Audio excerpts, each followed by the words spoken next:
Heavy silence in first class, shattered only when a wealthy woman, lounging in seat 2B, released a smug scoff. Two uniformed security officers flanked a tall black man wearing a faded grey hoodie, forcing him from a multi-thousand-dollar seat as uncomfortable whispers swept across nearby aisles. He didn't yell. He didn't resist.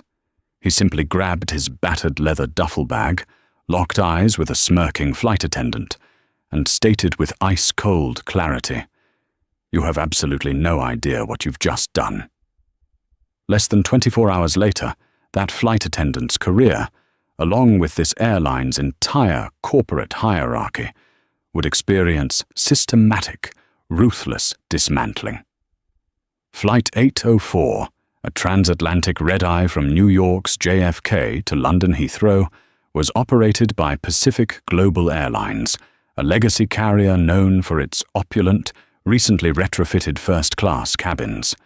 Seat 2A was a private suite, a cocoon of polished wood, cream leather, and ambient lighting, retailing for nearly $12,000 on short notice. Arthur Pendleton was exhausted. At 42, Arthur was a man who had built an empire from the ground up. Born in a working-class neighborhood in Chicago, he had clawed his way through an Ivy League finance program on a full academic scholarship, eventually founding Pendleton Capital, a private equity firm that specialized in aggressive corporate takeovers and restructuring. He was brilliant, ruthless in the boardroom, and notoriously private. Despite his staggering net worth, Arthur despised the flamboyant displays of wealth that plagued his peers. When he wasn't in a bespoke Tom Ford suit for a board meeting, he lived in comfortable anonymity. Tonight, he was dressed for a 6-hour nap, a faded, oversized grey collegiate hoodie, well-worn dark sweatpants, and a pair of scuffed New Balance sneakers. He had spent the last 72 hours locked in grueling, highly confidential negotiations to purchase a controlling 62% stake in Pacific Global Airlines' parent company. The ink on the multi-billion-dollar acquisition had dried just 3 hours ago.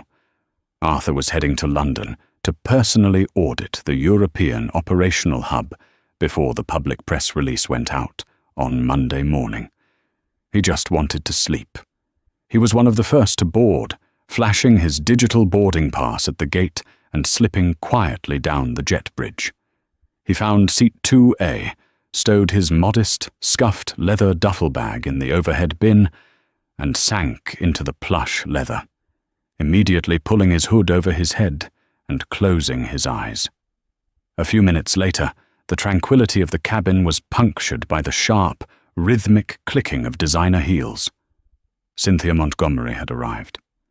Cynthia, seated in 2B, directly across the narrow aisle from Arthur, was a walking monument to generational wealth and unchecked privilege. She was the wife of Richard Montgomery, a prominent Wall Street hedge fund manager, and she moved through the world with the absolute certainty that it belonged to her. She wore a pristine white Chanel blazer, enormous diamond studs that caught the cabin lighting, and carried a Himalayan Birkin bag that she expected the flight attendants to treat like a holy relic. "Careful with that," Cynthia snapped, handing her coat to the approaching flight attendant. "It's vicuña wool." The flight attendant, Derek Hughes, practically vibrated with eager sycophancy. Derek was a senior cabin crew member who had spent his entire 15-year career trying to ingratiate himself with the ultra-rich. He viewed first class not just as a job, but as an exclusive club where he was the gatekeeper. He possessed an uncanny ability to identify old money and catered to them with fawning devotion, hoping for exorbitant tips, letters of commendation to corporate, or perhaps an invitation to a networking event. "Of course, Mrs. Montgomery. It's a pleasure to have you back with us," Derek cooed, recognizing her from previous flights. He carefully hung her coat in the forward closet and returned with a silver tray bearing a crystal flute. "A glass of vintage Laurent Perrier to start the evening?" "Thank you, Derek." Cynthia said, accepting the glass with a tight, dismissive smile. She settled into her seat, adjusting her silk scarf. As she turned her head to inspect her surroundings, her eyes landed on Arthur in 2A. Her smile instantly vanished, replaced by a deep, visceral scowl. Arthur was leaning back, eyes closed, his long legs stretched out. The faded fabric of his hoodie stood out in stark contrast to the polished mahogany paneling of his suite. To Cynthia, his presence was not just an anomaly, it was a personal insult. In her insulated world, first class was a sanctuary strictly reserved for her kind of people. A black man in sweatpants and a hoodie completely shattered the illusion of exclusivity she had paid for. She caught Derek's eye as he walked past, aggressively waving a manicured hand to summon him. "Yes, Mrs. Montgomery. Is the champagne not to your liking?" Derek asked, leaning in attentively. Cynthia didn't look at him. She kept her eyes fixed on Arthur, her voice dropping to a harsh, conspiratorial whisper. "Derek, who is that?" Derek followed her gaze. He had noticed Arthur during boarding, but had been too preoccupied with preparing the cabin to scrutinize him. Now, looking at Arthur's casual attire and relaxed posture, Derek felt a familiar, ugly prejudice flare up in his chest. Pacific Global had recently launched a discounted upgrade program for frequent economy flyers, and Derek despised it. He assumed Arthur was one of those, a lucky lottery winner who had snagged a cheap upgrade and was now sullying the atmosphere of the premium cabin. Or worse, someone who had slipped past the gate agents entirely. I am not entirely sure, ma'am," Derek whispered back, his brow furrowing. "He boarded while I was in the galley." "Well, he clearly doesn't belong here," Cynthia hissed, taking a sharp sip of her champagne. "Look at him. He looks like a vagrant, or a thug. I paid $15,000 for peace of mind, Derek. I shouldn't have to secure my handbag because your gate agents are careless." The implication was clear, heavy with racial profiling and classist disgust. Derek, rather than shutting down her offensive remarks, leaned into them. He thrived on validating the prejudices of his elite passengers. "I completely understand your concern, Mrs. Montgomery," Derek said, his tone smooth and reassuring. "Let me look into this immediately. We maintain a certain standard in this cabin, and I assure you, your comfort and safety are my top priorities." Derek walked briskly to the forward galley, pulling up the passenger manifest on his tablet. He scrolled down to 2A. The name read Pendleton A. There were no VIP markers next to the name, no frequent flyer tier listed, which was highly unusual for a first-class passenger. What Derek didn't know, and couldn't have known, was that Arthur's travel was booked through a highly secure, private corporate portal that masked his data for security reasons. To a casual observer, the blank profile looked suspicious. To Derek, whose mind was already poisoned by Cynthia's bigotry, it looked like confirmation of fraud. "Pendleton," Derek muttered to himself. He decided right then and there that Arthur was a mistake, and Derek was going to fix it. The cabin doors were still open, the last few economy passengers shuffling down the right aisle. In first class, the atmosphere had grown suffocatingly tense. Arthur opened his eyes slowly. He hadn't been asleep. He had heard every word of Cynthia and Derek's whispered exchange. Years of navigating high-stakes corporate environments had honed his situational awareness to a razor's edge. He had dealt with people like Cynthia Montgomery his entire life, people who looked at his skin color and his refusal to conform to their sartorial standards and immediately assumed he was less than them. Usually, he ignored them. But tonight, exhausted and riding the high of a monumental acquisition, his tolerance for blatant disrespect was exceptionally low. Derek approached seat 2A, He didn't bring a hot towel. He didn't bring champagne. He brought a stiff, authoritative posture and a look of barely concealed disdain. "Excuse me, sir," Derek said, his voice loud enough to carry across the quiet cabin. It was a deliberate tactic, designed to embarrass Arthur and signal to Cynthia that the situation was being handled. Arthur slowly turned his head, pulling his hood back slightly. His expression was completely neutral. "Yes?" "I'm going to need to see your boarding pass," Derek demanded, omitting the standard pleasantries.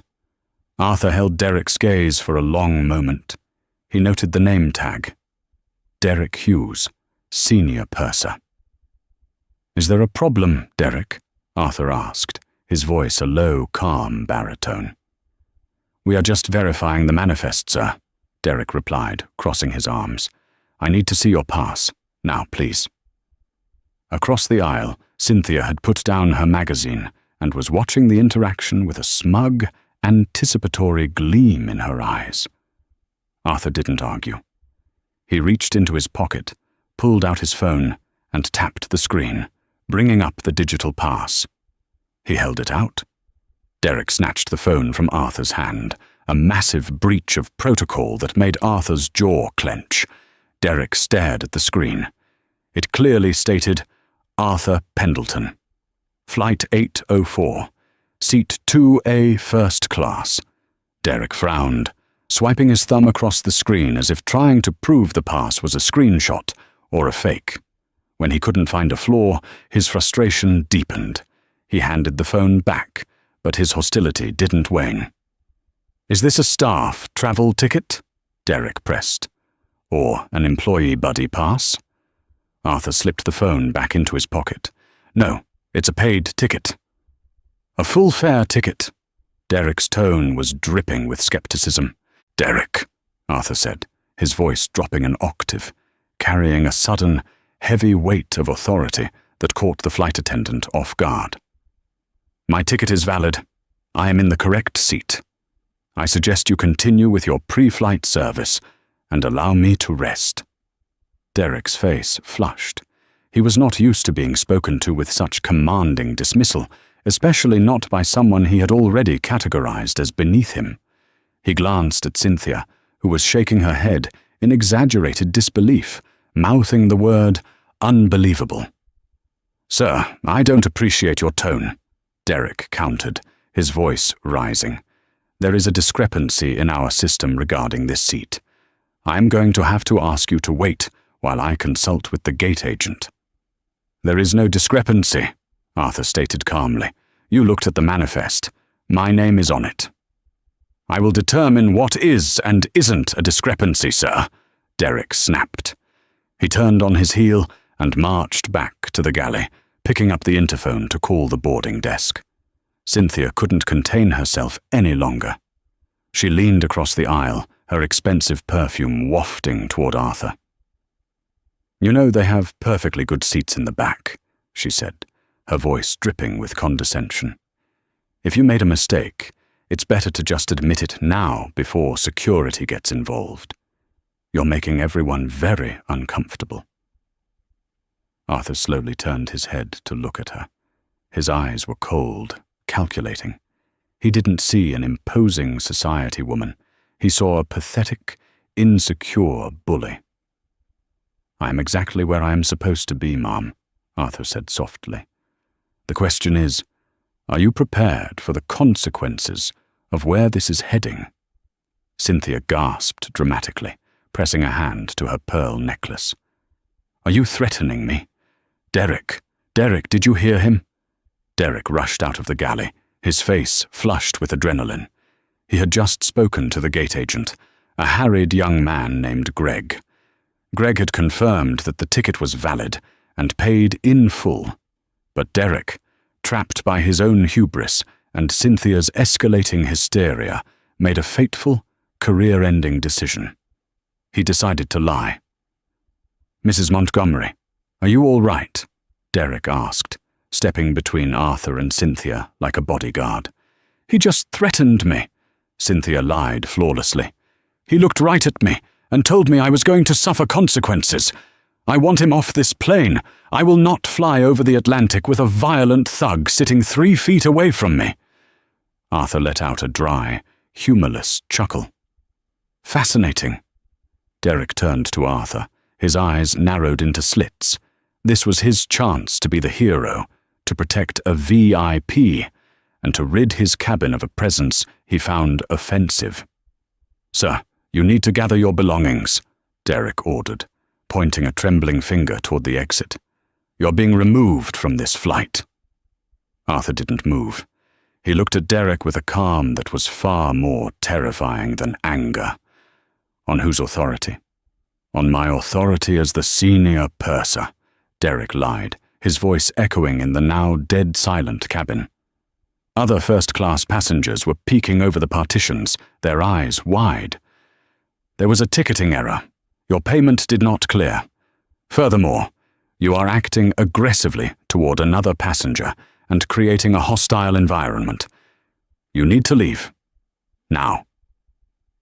"My payment didn't clear?" Arthur repeated, a faint, dangerous smile playing on his lips. "Are you absolutely certain about that, Mr. Hughes?" "Don't question me," Derek shouted, losing his professional composure entirely. "Get your bags, or I am calling airport police to drag you off." Arthur sat in silence for 10 agonizing seconds. He was mentally weighing his options. He could demand to see Captain Miller. He could pull out his laptop, access the corporate mainframe, and prove right here, right now, that he literally owned the airplane they were sitting in. He could make one phone call to the outgoing CEO and have Derek fired on the spot before the jet bridge was retracted. But as he looked at Derek's flushed, triumphant face and Cynthia's arrogant smirk, a different plan formed in his mind. Arthur was a strategist. He knew that exposing his identity now would cause a chaotic scene, delay the flight for hundreds of innocent passengers, and allow Derek and Cynthia to backtrack, apologize, and pretend their actions were just a misunderstanding. Arthur didn't want a forced apology. He wanted a systemic purge. He wanted to see exactly how deep the rot of prejudice and incompetence went in his newly acquired company. To do that, he had to let them play their hands to the very end. He had to become the victim they so desperately wanted him to be. "I asked you a question, sir," Derek barked, reaching for the interphone again. "Are you moving, or do I need to call security?" "Call them," Arthur said, calmly, leaning back in his seat. Cynthia let out an exasperated sigh. Typical. Absolutely typical. They always have to make a scene. 4 minutes later, heavy footsteps echoed down the jet bridge. 2 large airport security officers, clad in high-vis vests and carrying tactical belts, stepped into the first-class cabin. The atmosphere instantly turned hostile. "What seems to be the problem here?" The lead officer, a burly man with a thick mustache, asked Derek. "This man," Derek said, pointing at Arthur, "is refusing to leave the aircraft. His ticket is invalid. He has been verbally abusive, and he has directly threatened a high-tier executive passenger." Derek gestured to Cynthia, who immediately adopted an expression of fragile distress. "He threatened me," Cynthia whimpered softly, playing her part to perfection. "I don't feel safe." The officers turned their attention to Arthur. To their credit, they didn't immediately draw weapons, but their hands rested near their radios, their postures intimidating. "Sir, you need to stand up and come with us," the lead officer commanded. Arthur looked at the officers. They were just doing their jobs, acting on the false information provided by a crew member. "Officer, my ticket is valid," Arthur said quietly. "This flight attendant is lying to appease a passenger who took issue with my attire and my race." "That is an outrageous slander," Derek sputtered, his face turning purple. "Officers, he is a security risk. Remove him." "Sir," the officer repeated, his tone hardening.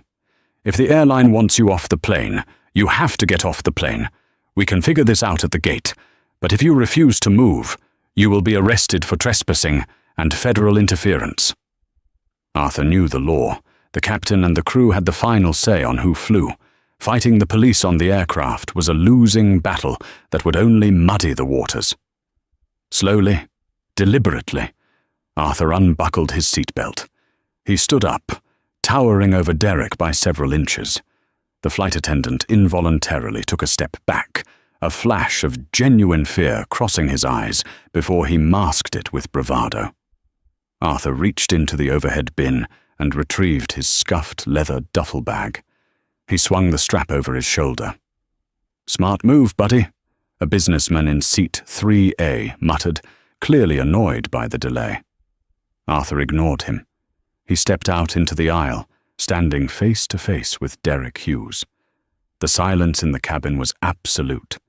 Even Cynthia had stopped fanning herself to watch the exit. Arthur didn't raise his voice. He didn't show anger. He simply leaned in slightly, locking eyes with the purser. "Derek," Arthur said softly, his voice carrying the terrifying weight of a falling guillotine. "I want you to remember this exact moment. I want you to remember the choice you made tonight, and why you made it. Because by this time tomorrow, you will understand exactly what you threw away." Derek swallowed hard, a sudden, inexplicable chill running down his spine. But his pride wouldn't let him back down. "Keep moving," he ordered, pointing toward the door. Arthur turned and walked toward the exit. As he passed 2B, Cynthia raised her glass of champagne in a silent, mocking toast. "Enjoy the terminal," she whispered. Arthur didn't look back. He walked off the Boeing 777, flanked by the 2 security officers, stepping out into the harsh fluorescent lights of the jet bridge.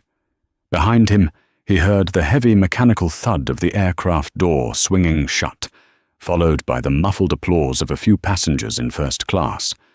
They thought they had won.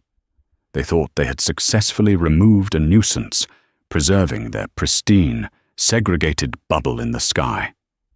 Arthur pulled out his phone as he walked up the jet bridge, ignoring the security officers who were demanding his ID.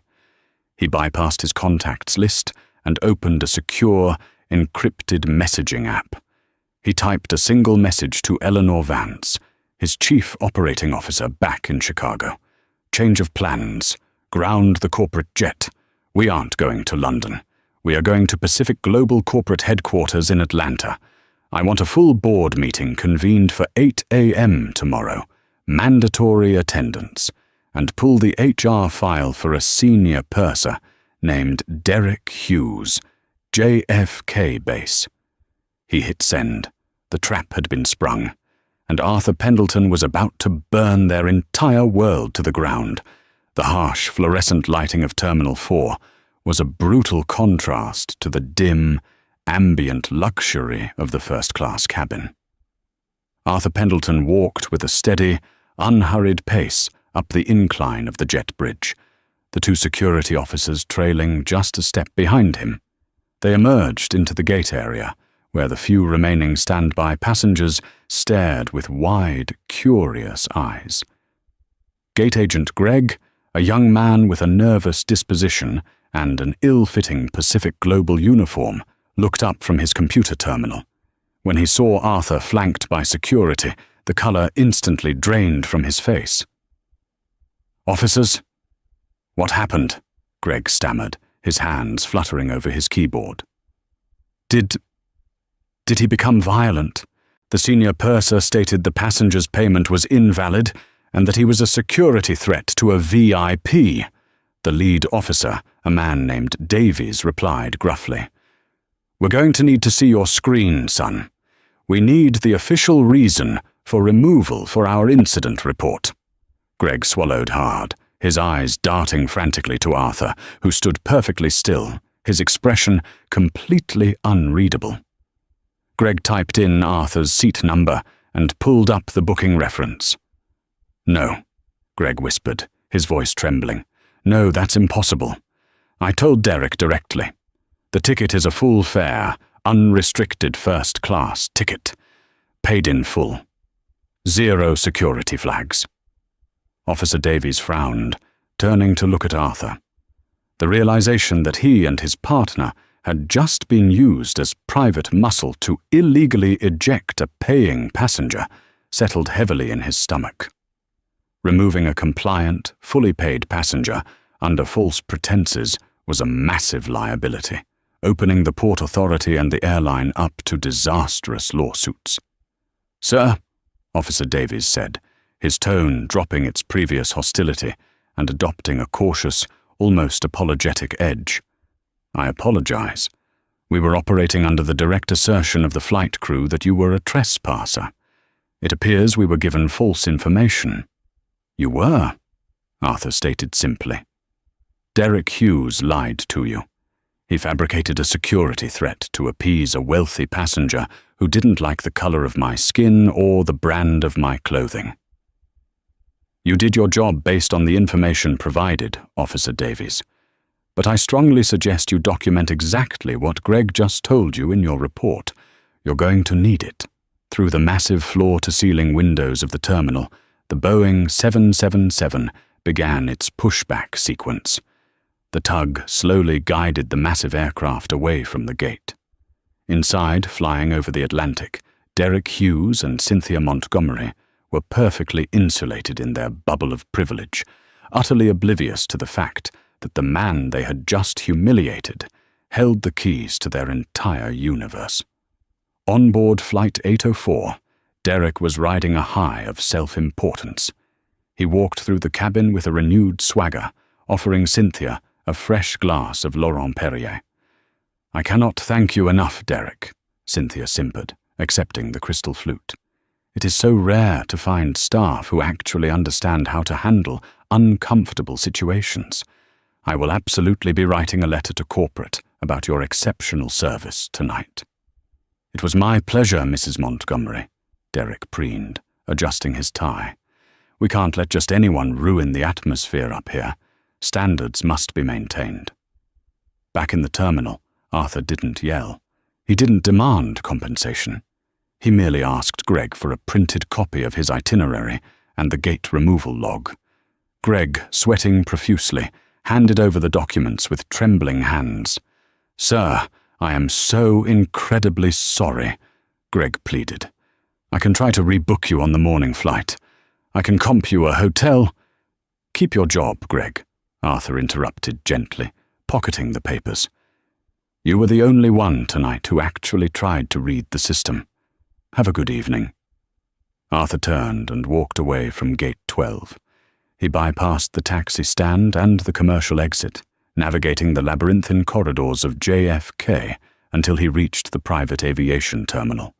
He pushed through the glass doors of the Signature Flight Support building, where the air smelled of rich coffee and aviation fuel. He dialed a number on his phone. It was answered on the first ring. "Captain Harris," Arthur said, his voice crisp. "Prep the Gulfstream. We aren't going to London." "Understood, Mr. Pendleton," his private pilot replied without a beat of hesitation. "Where are we heading?" "Atlanta. File the flight plan immediately. I want wheels up in 20 minutes." Arthur disconnected the call and drafted another encrypted message to Eleanor Hayes, his razor-sharp chief operating officer in Chicago. "Eleanor, I'm inbound to Atlanta, Pacific Global Headquarters. I want the entire executive board waiting in the primary conference room at 8 a.m. sharp. No excuses, no absences. If Richard Caldwell resists, remind him that Pendleton Capital officially owns 62% of his company as of 3 hours ago, and I will gladly begin terminating executives over the phone." Eleanor's reply came back 30 seconds later. "Done. Board is being notified." "What happened?" Arthur typed back. "I found a fatal flaw in the company's culture. Tomorrow, we excise it." The corporate headquarters of Pacific Global Airlines in Atlanta was a towering monument to modern aviation, a gleaming skyscraper of glass and steel that dominated the skyline. At 7:45 a.m., The atmosphere on the 52nd floor executive suite was one of contained panic. Richard Caldwell, the silver-haired CEO of Pacific Global, paced nervously at the head of the massive mahogany boardroom table. He had spent the last year fighting off a hostile takeover, only to eventually succumb to the sheer, overwhelming financial power of Pendleton Capital. The final papers had been signed digitally late the previous night. Caldwell had expected a formal transition meeting next week in New York. He had not expected the notoriously elusive billionaire founder, Arthur Pendleton, to abruptly divert his private jet and demand an emergency board meeting at dawn. Around the table sat the highest-ranking officers of the airline: David Sterling, the VP of Operations, Sarah Jenkins, the VP of Human Resources, and Thomas Wright, Chief Legal Counsel. They were all impeccably dressed in tailored suits, sipping black coffee and murmuring anxiously. "Did anyone get a brief on what this is about?" Caldwell demanded, adjusting his silk tie for the fourth time. "Are there layoffs? Is he restructuring the board today?" "We have no idea, Richard," David Sterling replied, looking at his tablet. "Pendleton's COO, Eleanor Hayes, just said it was an urgent operational audit and mandatory attendance." At exactly 8 a.m., the heavy glass doors of the boardroom swung open. Eleanor Hayes walked in first. She was a formidable woman in a sharp navy pantsuit, carrying a thick leather portfolio. But it was the man who walked in behind her that made the entire room freeze. The executives of Pacific Global Airlines, men and women who dictated the travel of millions and managed a multi-billion-dollar budget, stared in absolute, uncomprehending shock. Arthur Pendleton didn't wear a Tom Ford suit. He had not changed his clothes. He walked into the apex of corporate power wearing the exact same faded grey collegiate hoodie, dark sweatpants, and scuffed New Balance sneakers that he had worn on Flight 804. He looked utterly exhausted, yet radiated an aura of absolute, terrifying dominance. Caldwell blinked, trying to reconcile the image of the casually dressed black man before him with the ruthless financial titan he knew by reputation. Mr. Pendleton?" Caldwell managed to ask, his voice wavering slightly. "Sit down, Richard," Arthur commanded, his voice a low, echoing rumble in the cavernous room. He bypassed the empty chairs and walked directly to the head of the table, forcing Caldwell to awkwardly shuffle to a side seat. Arthur remained standing. He placed his scuffed leather duffel bag on the polished mahogany table with a heavy thud. Eleanor took the seat to his right, opening her portfolio and sliding a stack of documents toward him. "Gentlemen, Sarah," Arthur began, his eyes sweeping over the terrified faces. "Last night, at 11:15 p.m., I signed the final transfer of funds that made Pendleton Capital the majority shareholder of this airline. At 11:45 p.m., I boarded your flagship Flight 804 from JFK to Heathrow to conduct a quiet, personal audit of our new first-class service." The room was dead silent. Caldwell swallowed hard. I hope the flight met your expectations, Mr. Pendleton. We just invested $80 million in the cabin retrofits." Arthur didn't smile. He leaned forward, planting his hands firmly on the table.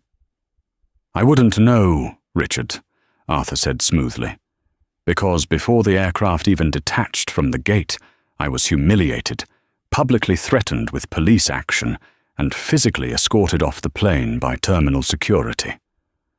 A collective gasp sucked the air out of the room. Sarah Jenkins, the VP of HR, dropped her pen. It clattered loudly against the wood. "Escorted off?" Thomas Wright, the chief legal counsel, sputtered, his mind instantly racing toward liability. "Sir, there must have been a catastrophic ticketing error. We will investigate the gate agents immediately. The gate agent, a young man named Greg, did his job perfectly. Arthur cut him off, his voice slicing through the panic like a scalpel. My ticket was valid. My seat was secured. The issue, Thomas, was not logistical. It was cultural. Arthur picked up the top document from the stack Eleanor had provided. He slid it down the table toward Caldwell. This is the HR and service file for one of your senior pursers, a man named Derek Hughes, Arthur said. He looked at a black man in a hoodie, sitting in first class, listened to the racist, classist complaints of a wealthy white passenger named Cynthia Montgomery, and decided that I didn't belong. He fabricated a story. He told security my payment was fraudulent and that I had violently threatened a passenger. He lied, blatantly and aggressively, to protect his own prejudices. Caldwell stared at the file as if it were a live grenade. My God, he whispered. I bought this airline because it has excellent global routes and solid infrastructure, Arthur continued, his voice rising just a fraction, the controlled anger finally seeping through. But I will be damned if I allow my company to employ individuals who treat passengers like second-class citizens because they don't fit a toxic, antiquated profile of what wealth looks like. He turned to the VP of HR. Sarah, Flight 804, lands at London Heathrow in approximately 2 hours and 40 minutes. Is that correct? Yes, Mr. Pendleton, Sarah stammered, frantically pulling up her tablet. I want Derek Hughes's termination letter, drafted, signed, and legally binding within the next 30 minutes, Arthur ordered. When that plane touches down, I want a station manager and British terminal security waiting at the gate. Derek is to be stripped of his company ID, his corporate phone, and his uniform insignias before he even sets foot in the terminal. He will be escorted to a standard economy seat on the next flight back to New York as a civilian. He is permanently banned from working in aviation customer service. Mr. Pendleton, David Sterling interjected cautiously, while his behavior is abhorrent, firing a senior unionized purser without a standard HR hearing could trigger a massive grievance from the flight attendants' union. Arthur's gaze snapped to Sterling, so cold it could freeze boiling water. David, did I ask for a risk assessment, or did I give you an order? Sterling flinched. You gave an order, sir. If the union wants a war over a man who filed false police reports against a paying passenger, against the owner of the airline, they can have one. Pendleton Capital has billions in legal retainer. I will drown them in litigation until the union goes bankrupt. Fire him. Yes, sir. Right away, Sarah said, her fingers flying across her keyboard to draft the paperwork. Arthur turned back to Eleanor. Now, let's talk about Cynthia Montgomery. Eleanor slid a second folder across the table. Cynthia Montgomery, wife of Richard Montgomery, managing partner at Vanguard Financial, she recited crisply. Vanguard currently holds their primary corporate travel contract with Pacific Global. It's worth roughly $4.2 million annually. Not anymore, Arthur said. He looked at Caldwell. Cancel their corporate contract, effective immediately. Refund the remainder of their escrow, and place Cynthia Montgomery on the permanent, lifetime, no-fly list for Pacific Global and all our subsidiary partners. Caldwell wiped a bead of sweat from his forehead. Arthur, Vanguard Financial is a massive Wall Street player. If we cancel their contract without cause, Richard Montgomery will drag our reputation through the financial press. Arthur finally smiled, but it was a terrifying, predatory expression. Richard Montgomery's firm is currently trying to secure a massive mezzanine loan to cover some highly leveraged real estate losses in Manhattan, Arthur said softly. The bank underwriting that loan is Sterling Cooper. Pendleton Capital owns the controlling board seats at Sterling Cooper.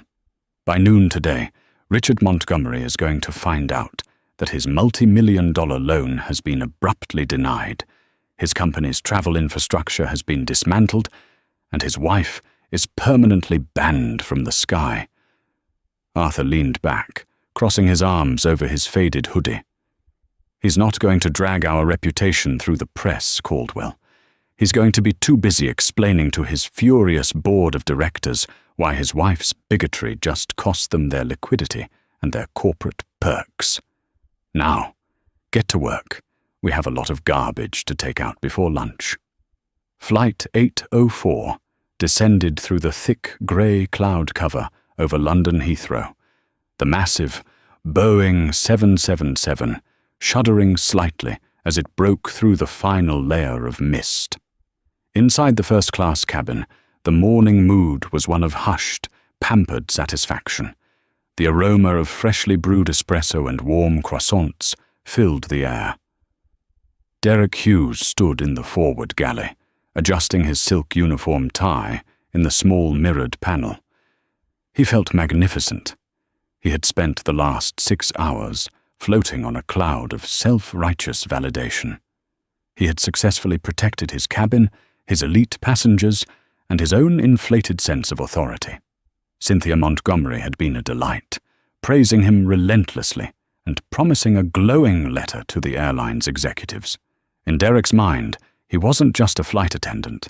He was the unsung hero of Pacific Global's premium service.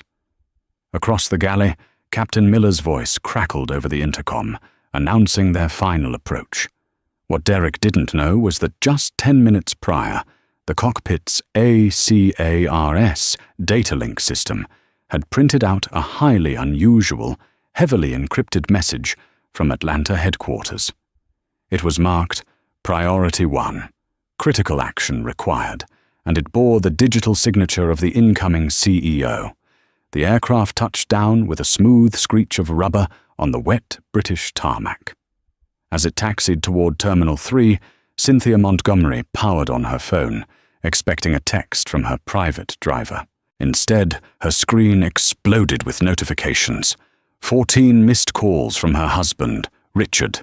Dozens of frantic texts from his executive assistant. She frowned, a cold prickle of unease finally piercing her bubble of arrogance. The plane pulled into the gate. The seatbelt sign chimed off. "Ladies and gentlemen, welcome to London," Derek announced smoothly over the PA system, his voice dripping with practiced charm. "We ask that you remain in your seats until the captain has turned off the fasten seatbelt sign. Oh wait, it seems we have a slight delay with the jet bridge." It wasn't a delay. Through the small porthole window in the galley door, Derek saw the jet bridge connect. But instead of the usual ground staff, a team of official-looking individuals stood waiting. The heavy aircraft door swung open. Stepping onto the plane was Jonathan Brooks, the austere, fiercely professional Heathrow Station manager for Pacific Global. Behind him stood 2 uniformed UK Border Force officers, their expressions grim, and an airline HR representative carrying a manila folder. Derek immediately put on his brightest, most sycophantic smile. "Mr. Brooks, good morning. We had a lovely flight, though there was a slight security situation in New York that I handled." "Quiet, Derek," Brooks said. His voice wasn't loud, but it carried a deadly, absolute authority that instantly silenced the galley. Brooks stepped fully into the aircraft, standing so the entire first-class cabin, including Cynthia Montgomery, could see and hear the exchange. "Derek Hughes," Brooks stated, opening the manila folder. "By direct order of the Board of Directors and the majority shareholder of Pacific Global Airlines, your employment is terminated, effective immediately." Derek's smile froze, morphing into a grotesque mask of confusion. The blood drained from his face, leaving him a sickly, pale white. I'm sorry? What?" "Mr. Brooks, there must be some mistake. I handled a trespasser. I protected Mrs. Montgomery." "You filed a false security report against the legal owner of this airline. Brooks replied, his tone entirely devoid of sympathy. You illegally removed a fully paid passenger based on your own gross prejudices and fabricated lies to terminal police. Your actions have exposed this company to catastrophic liability. The silence in the first-class cabin was so profound it felt like a vacuum. Passengers paused mid-stretch, staring in shock. Cynthia Montgomery, who had been reapplying her lipstick, froze, the tube hovering inches from her mouth. "The owner," Derek whispered, his knees suddenly buckling. He grabbed the galley counter to keep from collapsing. The memory of the black man in the grey hoodie, the calm, terrifying way he had said, "By this time tomorrow, you will understand exactly what you threw away," came crashing back with the force of a freight train. "Surrender your corporate ID, your purser wings, and your company tablet," Brooks commanded, holding out his hand. "Now." With trembling, clumsy fingers, Derek unpinned the silver wings from his lapel. He handed over his badge and his tablet, tears of absolute panic welling in his eyes. His 15-year career, his pension, his status, vaporized in 60 seconds. "You will be escorted to a holding area by these officers to ensure you do not access any secure airline data," Brooks continued relentlessly. "You have been booked on a return flight to New York this afternoon. Seat 42E, the last row, middle seat, adjacent to the lavatories. You are permanently barred from the aviation industry. Gather your personal bag and get off my aircraft." As the Border Force officers stepped forward to flank a weeping, ruined Derek Hughes, Brooks turned his attention to the cabin. He walked slowly down the aisle, stopping directly at seat 2B. Cynthia Montgomery stared up at him, her usual haughty demeanor entirely evaporated, replaced by wide-eyed, frantic realization. "Mrs. Montgomery," Brooks said, his voice polite but freezing cold, "I have been instructed to inform you that Pacific Global Airlines has formally cancelled all corporate travel contracts with Vanguard Financial. Furthermore, you have been placed on our global, lifetime, no-fly list. Your return ticket has been voided. You are no longer welcome on our aircraft, our partner airlines, or in our lounges." "You can't do this!" Cynthia shrieked, her voice cracking, completely abandoning her refined facade. "My husband is Richard Montgomery. We spend millions—" Her rant was interrupted by her own cell phone ringing loudly in her lap. It was Richard. Hands shaking uncontrollably, Cynthia answered. "Richard! Richard, they are throwing me off the airline. They fired Derek.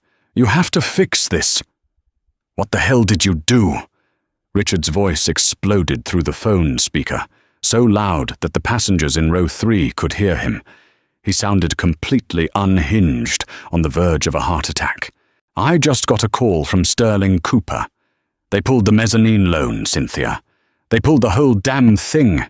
The board is in an emergency session. They're talking about forcing me out." "What?" "No, that's impossible." "They said it was a directive from Pendleton Capital," Richard screamed. "They said my wife humiliated Arthur Pendleton on a plane. Cynthia, we are ruined. We are completely financially ruined. Get on a plane and get home right now." I can't," Cynthia whispered, tears of terror ruining her expensive makeup. "They voided my ticket." She dropped the phone. It clattered against the premium mahogany paneling. She looked around the cabin, seeking sympathy, seeking an ally. But the other wealthy passengers simply looked away, disgusted by the scene, mentally distancing themselves from the radioactive fallout of her bigotry. She was alone. Stranded in a foreign country, her social status annihilated, her husband's empire collapsing around them, and utterly powerless to stop it. "Please gather your belongings, Mum," Brooks said, stepping aside to clear her path. "The exit is this way."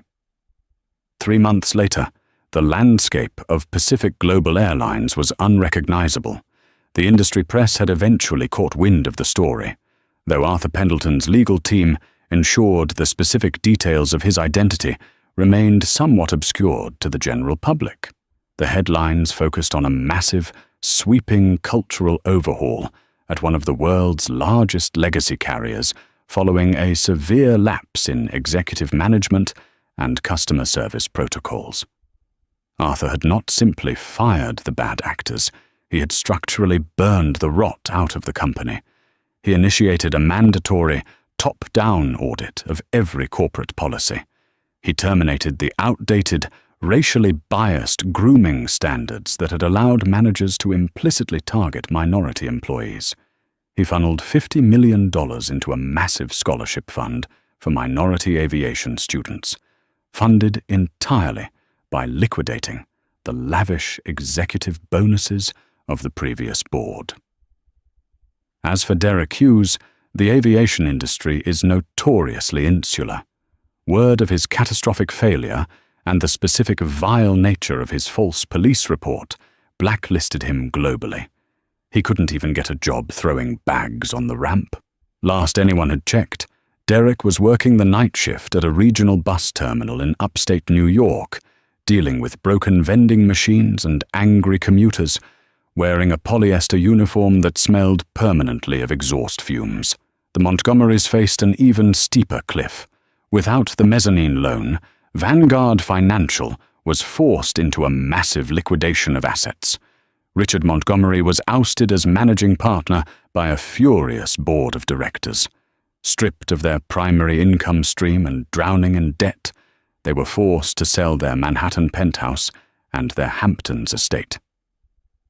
Cynthia's friends, the high society wives who had once fawned over her Himalayan Birkin bags, dropped her with ruthless efficiency. In their world, poverty and scandal were a contagious disease. She was utterly exiled, living in a modest condo in New Jersey, stewing in the bitter reality that her own arrogant mouth had destroyed her life. It was a crisp, clear Tuesday morning in October when Arthur Pendleton arrived back at John F. Kennedy International Airport. He wasn't flying to London this time. He was heading to Los Angeles for a technology summit. As always, he traveled without an entourage. And, as always, he wore what made him comfortable. A well-fitting, but unbranded, dark navy sweater, dark jeans, and comfortable leather loafers. He navigated the bustling concourse of Terminal 4, the sounds of rolling suitcases and overhead announcements fading into background noise. He approached the premium check-in area, bypassing the kiosks and walking toward the dedicated first-class desk. Standing behind the counter, wearing a crisp new uniform with a gold supervisor's pin on the lapel, was Greg. The young gate agent had been terrified in the days following the Flight 804 incident. But instead of a termination letter, Greg had received a personal phone call from Eleanor Hayes, commending him for actually reading the system and resisting the purser's demands, even when intimidated. 2 weeks later, he was promoted to terminal shift supervisor, accompanied by a very generous salary bump. Greg looked up from his monitor as Arthur approached. He froze for a fraction of a second, his eyes widening in recognition. "Mr. Pendleton," Greg said, his voice dropping slightly out of respect, a genuine smile breaking across his face. "It is an absolute honor to see you again, sir. Welcome back to Pacific Global." Arthur offered a rare, warm smile. He placed his ID on the counter. "Good morning, Greg. It looks like the new supervisor uniform suits you." "Thank you, sir. I can't express how much I appreciate everything. The changes you've made, the new training. The morale here is night and day. People feel respected." "That was the goal," Arthur said quietly. "Are we on schedule for LAX?" "Yes, sir," Greg said, rapidly typing on his keyboard. "Flight 112 is on time. You are confirmed in seat 1A. No baggage to check?" "Just the duffel," Arthur replied, patting his scuffed leather bag. Greg printed the boarding pass and handed it across the counter with both hands. "Have a wonderful flight, Mr. Pendleton, and if there is absolutely anything you need, please let the crew know. They are very much looking forward to having you on board." Arthur chuckled softly. "I appreciate that, Greg. Keep up the good work." Arthur turned and walked toward the expedited security lane. He didn't look back. He didn't need to. He knew that the aircraft waiting for him was safe. He knew the crew was professional. And he knew that the skies, at least in his corner of the world, were finally open to everyone, regardless of what they wore, how much money they flaunted, or the color of their skin. The saga of Flight 804 serves as a stark, modern-day fable about the fatal arrogance of unchecked privilege. Cynthia Montgomery and Derek Hughes operated under the delusion that wealth and status provided a shield against consequence, weaponizing their prejudice against a man they deemed inferior. They failed to realize that true power rarely screams for attention. It operates quietly, observes deeply, and strikes with absolute, devastating precision. Arthur Pendleton didn't just extract personal revenge. He dismantled an inherently toxic ecosystem, proving that karma, when backed by uncompromising authority, is a force of total destruction. Ultimately, the story is a masterclass in the oldest rule of human decency. You never truly know who you are speaking to, and the cost of treating others as lesser can and will cost you everything.